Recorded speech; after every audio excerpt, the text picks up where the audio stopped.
Brian and Kenzie in the morning. And Chicago's alternative all day. Q101. It's Brian and Kenzie on Q101. Ahoy! Let's go! We're waking up Chicago. Turn up the radio. It's time to start the show. On Q101 with the morning crew. Ahoy! Let's go! Welcome to the morning show. Well, let's go. Give us that proof of life. Check in right now, 312-591-8300. It's Brian and Kenzie. We have a lot for you today. But let's get right into it with what was dropped last night. Okay, tell it. Give it to him. Go ahead. Well, we're going to give it to him. Serve it up. Talk about it. That's right. And we talked about it, and it's been the most asked question the last several months here on Q101, whether it was on social, whether it was DMs, whether it was phone calls, is the Riot Fest announcement. The Riot Fest announcement of the bands. And every year previously, it's been announced before this date, way before, actually, in some instances. So last night, Riot Fest dropped something at 7 o'clock. We told you they would. They're our great partners, Riot Mike of Q101. And he will be here today on the air with us at 10 a.m. to announce more. Okay, which is the bands, everything you need to know about Riot Fest, 10 a.m. this morning here with Brian and Kenzie. And Lauren will be coming on right then, and she'll join us as she usually does for the Riot Fest announcement. But I want to read the statement in case you haven't had a chance to know what's going on, because certainly a huge announcement last night about Riot Fest at 7 o'clock was dropped on their website and social media. So I'm just going to read the statement that Riot Mike put out there so we can all catch up together here if you just woke up and didn't see it last night. So here we go. This was on Riot Fest's website and their social last night. From Riot Mike. Dearest fans, you find me penning this letter at the end of what was built, the culmination of the wildest journey Riot Fest has traveled. Several weeks ago, I had enough. I was tired of Riot Fest continually being the lowest hanging fruit. I was tired of playing their games. I was tired of watching something I love being continually used to deflect away from their own internal deficits. This prevented us from giving you the experience you deserve. So it became evident change was needed. I think a lot of us also kind of thought this. That's me just on a sidebar there. Here, the statement continues. You have to go off on your own trail. Keep with Riot Mike's statement. All right. Riot Fest will be leaving Douglas Park. And, allow me to be as clear as the azure sky of the deepest summer. Our exodus is solely because of the Chicago Park District. Their lack of care for the community, you and us, ultimately left us no choice. Damn. Dropping some bombs here. Okay, shots fired. But then there's Alderwoman Monique Scott. She is righteous, caring, passionate. She is one of us. The hardest conversation I've had regarding our departure was with her. It was filled with tears and sadness because Riot Fest has real meaning within the 24th Ward and vice versa. We're not abandoning the community. We're taking them on this journey as well. Through the curtains, though the curtains may have closed in Douglas Park, another one is opened. It's called Riot Land. Oh boy. It's something you've never seen before, and it's far overdue. So perhaps for one last time, allow your humble guide to take you to the front gates of a place where all of you can choose your own adventures. That would mean the world to me and the friends we're bringing along, because without you, the fans, there would be no soul to what we do. Only at Riot Land. Your chum, Riot Mike. That's a statement that was released last night at 7 o'clock, as we told you it would. And so Riot Fest is no longer in Douglas Park.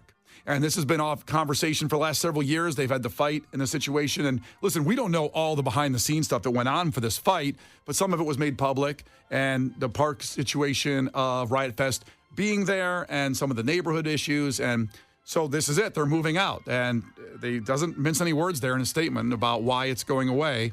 But it's not going away. It's going to Riot Land. We don't know where it is, right? At 10 a.m., we'll deliver all that information to you here with Brian and Kenzie on Q101, and Lauren will join us. Pretty powerful thing. Riot Fest has been in Douglas Park for 9 years in 2015. Before that, it was in Humboldt Park. Before that, it took over the whole city and used to be in multiple venues, if you don't remember, way back in the day.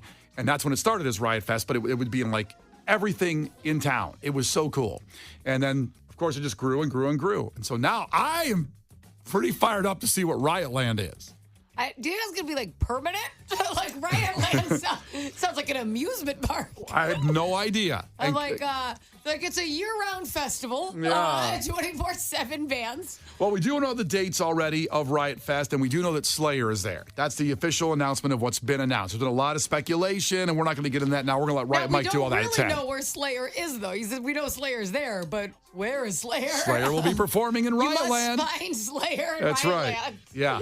Case, did I miss anything there? No, I think you nailed it. I mean, I am excited. Riot Fest announcement day is the most exciting day of the year. And Riot Mike at 10 o'clock with us three and Lauren. I am really, really excited. Yeah. Now, I have to ask both of you a question. Yeah. Because, boy, did I go to bed last night feeling really crappy about myself because of this announcement. Why is that? I tried to read it 47 times, and it moved so fast. I mean, I got nothing. I got Dearest fans, and I'm like, okay. Well, just so you and know. then I got your chum. Yeah. Like, what is... I don't know. I was in the comments like, what? Are there bands in this post? Well, I couldn't figure any of it out. Kenzie's saying that because if you haven't seen the announcement, it's a scroll like the beginning of Star Wars on their Instagram, on their Twitter, and on their social media, on YouTube. So it scrolls with some light music to it, and you're just kind of waiting to hear more. It was a great tease. Good job, Ryan Mike. It was awesome. Oh, my. Yeah. I got nothing. I had to figure. I literally was just in the comment section for like 45 minutes deciphering what the post said. I couldn't do it. Well, see, would have taken you 2 minutes to watch the announcement on The View. I did watch it. I couldn't catch any of it. You didn't, because it kept going by too fast. It was so fast. And on Instagram, you can't pause it. If you touch it, you could have paused it on Instagram. No, it won't. It wouldn't pause. I mean, I tried. I got to be honest. I kept liking it and unliking it. I got to be honest. I went to YouTube because they had on their YouTube a link on Riot Fest website, so you could pause it very easily to stop it. Yeah. So you also couldn't read it in one fell swoop, could you? No. Okay. No. Because I was like, wow. I felt like Charlie Brown. Like, boy, are you stupid. Charlie, I felt like crap when I went to bed last night. Well, listen, that's the Riot Mike announcement, and at 10 a.m., Riot Mike will be on with us to tell us all about Riot Land. The Brian and Kenzie Show. On Q101. Brian and Kenzie on Q101, and now time for a fact that makes your brain go. Now, yesterday, a vintage toy went for the most expensive price ever at an auction. What do you think the vintage toy that went for $525,000? So you may have this in your closet here in Chicagoland, in your basement. I will say that I have some of these at home, but they're not maybe in mint condition because I actually played with them, you know? Playboys? No, it's a vintage toy. Well, that was your toy. No, it was not. That's what I meant. Not at all. No, I'm still on pace with what I was thinking. Playboys were another kind of a device used in my not so youth, but maybe puberty time. Well, they were literature. Yeah. You read the articles. I wouldn't be here today without Playboy You were magazine. in book clubs. Yeah, exactly. But this is a vintage toy. $525,000 makes it the most expensive vintage toy ever. And Well, if you had some, was it a male-leaning vintage toy then? I wouldn't say that. I wouldn't say it. There's gender Barbies? gender You neutral. still have some? I had His big Polly Pocket collection. yeah. Cabbage Patch doll. You still have it at home? I had a $6 million man doll. Did you? Yeah. What do those look like again? Let me look. I don't know. That feels like something for boys. That's a boy toy, right? But I'm not saying that's what this Hey, is. oh, he was a boy toy? That's right. But I'm not saying. That's what they say about the $6 million man. But this Yeah. vintage toy is gender neutral, I would say. So, $525,000, and you can text in 312-591-8300. Think of what you think it would be that went for $500,000, and you might have it in your house. you know what I'm thinking of? I'm thinking of 40-year-old virgin. Yes, And what was it? The $6 million man's boss that he had? That's Wasn't right, it that? that's right. He's like, is that the $6 million man's boss action figure? I'm actually sorry to say that I know this even before he said it. Before Seth Rogen said it, he goes like, "Is that Oscar Goldman?" He goes, "That's the $6 million man's boss." He goes, "I know, it's a collector's piece." So not just a $6 million man, he had Oscar Goldman. Now, did you only have the $6 million man? I did not have Oscar Goldman. I wasn't that bad. Come on. Yeah. The Brian and Kenzie Show. On Q101. The Brian and Kenzie Show. On Q101. All right, it's time for a fact that makes your brain go. So a vintage toy was recently sold for $525,000. What was that vintage toy? I said, I have some of these, but Kenzie asked, well, then is it a boy toy? And I said, no, it's a gender-neutral toy. Okay. A lot of people guessed all kinds of things like Hot Wheels, and a lot of people said some Barbies because of the Barbie movie last year, maybe made those things more valuable. I don't know. I'm not in that market. I don't know if you have a Barbie doll anywhere. I don't. All of my kids' toys are at my parents' house because they continue to use them for all the grandkids. It's really smart. So they only buy toys once, and they've used them forever. Yeah, I mean, my family did that, and especially with Legos, when my nieces and nephews were born, and then they saw Legos, like everybody loves Legos. It's amazing. It's generational. Does not matter. Legos are amazing. No, they're not. I'm too stupid to build Legos. It's a real sense of sensitivity. Case, let me tell you something.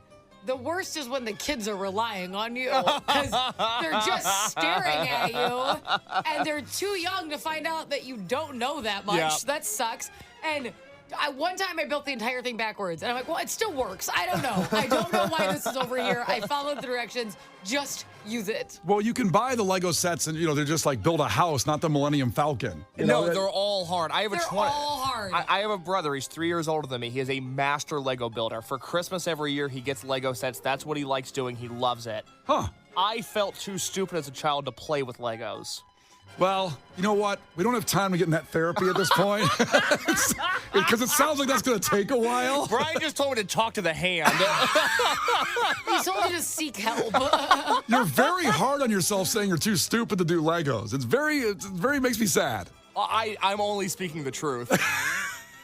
You think I want to be too stupid to play with Legos? You think I want this life? I don't think you want it. Legos are, and it's honestly boring. It's like, okay, now spend 45 minutes finding this little piece. Okay, how dare you? I'm Legos. like, this sucks. I'm going to disagree with Kenzie. I wish I could Legos play are the with Legos. greatest thing ever invented for a kid. It's the most creative thing you can do. And then they fall apart. I'm like, how about you just give me a house that I can play with? Again, I gotta build it, and then that's- it easily falls apart. That's a you problem again. You're not snapping. Ugh. You're not snapping it hard I enough. like hot glue it afterwards. I'm like, nobody knocked this over.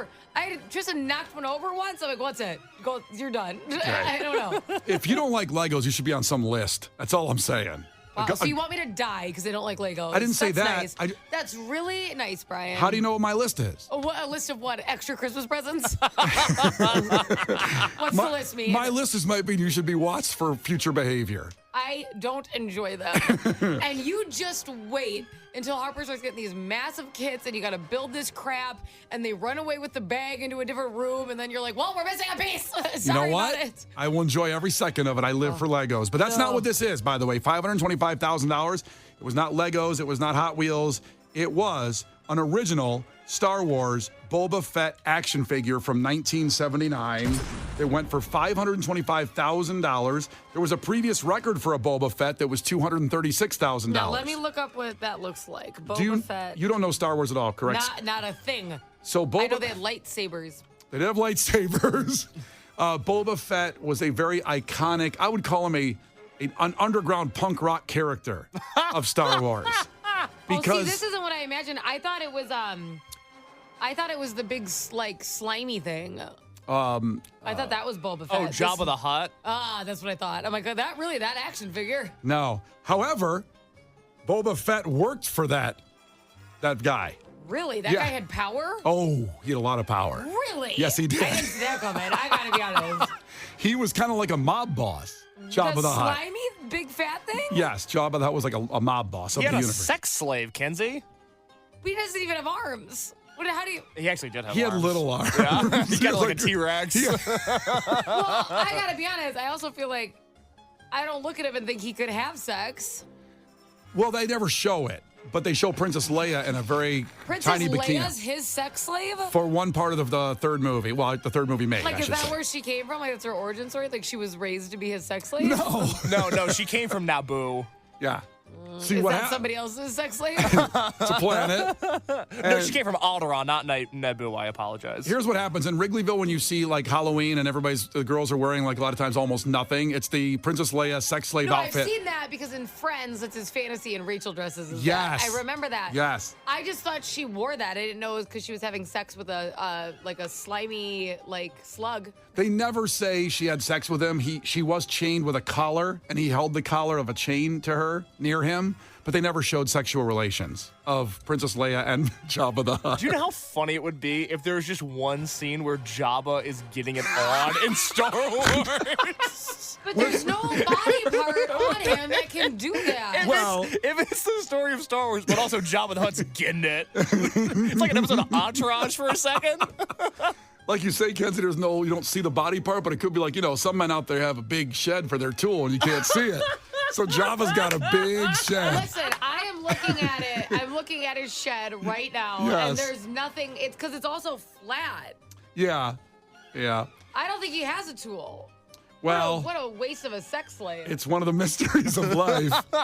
Now, So, anyways, not his action no, figure. Boba Fett is actually in the scenes there. He kind of, again, he was a bounty hunter, so he worked for Jabba the Hutt. But he also was a freelancer. He could do what he wanted. He took the highest bid, and he became this kind of punk rock character because he wasn't a main character in the Star Wars movies, but people just gravitated to him and wanted to talk about Boba Fett's history. Like do you get to see his face ever? You do. Oh, okay. You do. I've but seen a lot of masked pictures. I'm just asking. you don't see his face until. Oh, he's this bald guy. Is it Attack of the Clones? I can't remember. Well, that's his son. That's Jango Fett. No, they show the dad and the son. Oh, you're right. They do. That is an Attack of the Clones. Attack of the Clones, where you see his face for the first time. Oh. Yeah. Who's cloned? He's a handsome fellow, by the way. I can't get into all that, Kenzie. So the Galactic Republic, you see, you got to start there. We'd have to start with a long time ago in a distant galaxy far, just far like away. Riot Fest, Just I like couldn't read the thing, and I don't know what happened. The Brian and Kenzie Show. On Q 101. Brian and Kenzie on Q101 just gave you the fact that made your brain go. Now, you may have these in your basement somewhere, but the Boba Fett, the vintage action figure from 1975, sold at an auction for $525,000, making it the most expensive vintage toy sold ever. They were asking, or at least, I'm sorry, the previous record was $236. It also was a Boba Fett. Now, this one was different, though. You may have in your basement. I got a bunch of Star Wars figures. They're not in my basement because I don't have one, but they're in a closet. And Megan's a lucky woman. Jeez, let me tell you something. And these were 100 of the prototypes with the working rocket were thought to have been produced, and only 70 known to be in the hands of collectors. 30 are still in the hands of the Star Wars people, of George Lucas, who should have built the Star Wars Museum here. Speaking of the Park District, with Riot Fest. Speaking of, that was personal. Well, listen. And Brian took that personally. Yeah, holy crap. I take personally. No one was speaking of the Park District. We talked about that about 30 minutes. Yeah. With Riot Fest and the Star Wars Museum that aren't happening in Chicago because George Lucas's wife is from the south side of Chicago. Yeah. He wanted to build it here. Would have been billions of dollars of revenue. Wow, you Nope. nope. It's so angry. So the person that bought this now is going to sell it for a minimum price of $787,000. They want to make like $250,000 on it instantly if somebody wants to buy it. Oh, good for them. Yeah.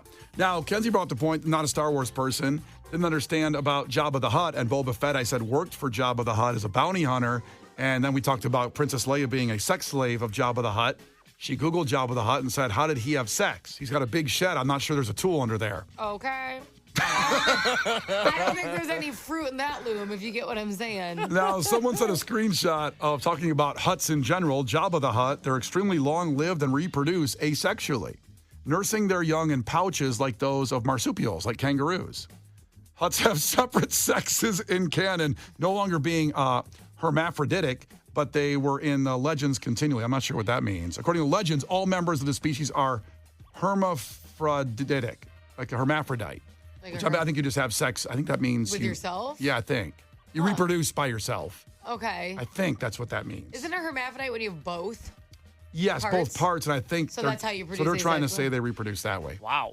Who knew? So, again, I doubled out. What's going on with the whole sex slave? Like, what's happening? Maybe he just likes having one. Like she was chained to him, and it was a power thing. Can I offer some insight into this? Yes. Spin Magazine, famed music publication, has an article that investigates the relationship of Princess Leia with Jabba the Hutt. Okay. And I read verbatim. Spin Magazine says, Okay. Did Jabba the Hutt make unwanted sexual advances on Leia Organa? Absolutely. There is no doubt that Jabba pawed, fondled, pinched, prodded, and slobbered on Princess Leia. Jabba surrounded himself with a plethora of beautiful, weak-minded aliens who were forced to act as if he didn't look like a greasy turd. Jabba's palace was a hostile work environment for pig-faced guards and unwashed Rancor trainers alike, but goes on to say that there's no evidence that Jabba and Leia ever did the deed.